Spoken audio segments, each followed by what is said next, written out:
that the Labor Party's first instinct upon being told no by the majority of the Australian people is to pivot and blame it all on misinformation. With the changing media environment as well, that people can be the subject to misinformation.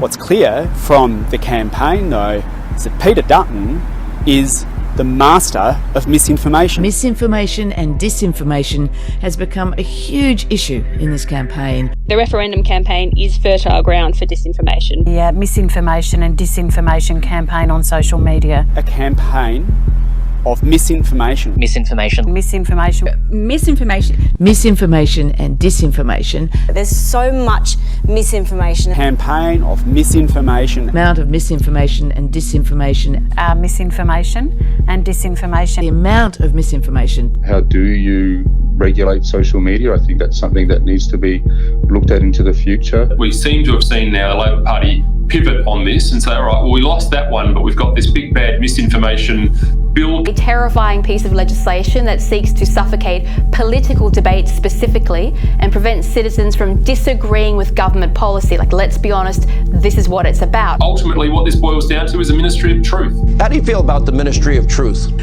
This is the kind of thing that you see in dictatorships. And we're seeing the same pattern rolling out across all of the Western world. The Biden administration is facing fierce backlash for convening a group called the Disinformation Governance Board. We have just established a Mis- and Disinformation Governance Board in the Department of Homeland Security to more effectively combat this threat. With other countries doing similar but slightly different things. Passing into law after a vote in the House of Lords of the online safety bill. And with that vote, the much-debated Bill C-11 passed in the Senate. What we have with this legislation is a kind of regulatory framework that hands over power to the platform to police and censor our speech. Justin Trudeau has tried to shut down competition by passing censorship laws that give a powerful central bureaucracy the control over what Canadians see and say. And I think what we've seen over the last period, particularly the COVID period, as we have seen with COVID-19, is this weaponization of the emergency.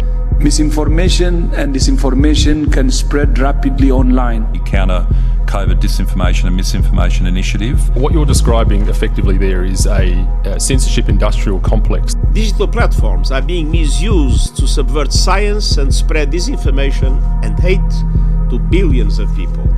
So we call on all social media platforms, tech companies, and news organizations to work with us to prevent and counter harmful information. This clear and present global threat demands clear and coordinated global action. Particular emergencies have led to the erosion of civil liberties and freedoms through legislative means. No better example of that than the COVID period.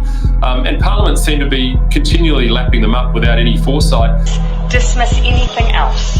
We will continue to be your single source of truth. Who knows what's true sometimes in the middle of these things? They essentially went to friendly press, spread their propaganda and lies about the Great Barrington Declaration. And Twitter complied, it looks like, to censor a tweet from a doctor about natural immunity. Guess what? On the same day that doctor's tweet was censored, so were my tweets on natural immunity. I think a lot of the kind of establishment asked for a bunch of things to be censored that in retrospect ended up being, more debatable or true. But that's the point of the exercise. The free speech is like the market of ideas. People work out what's not true and what's ridiculous. How are we ever going to come to an agreement on what is disinformation so you can police it on social media? And to clamp it down is the most dangerous political step any government could take, and it needs to fail.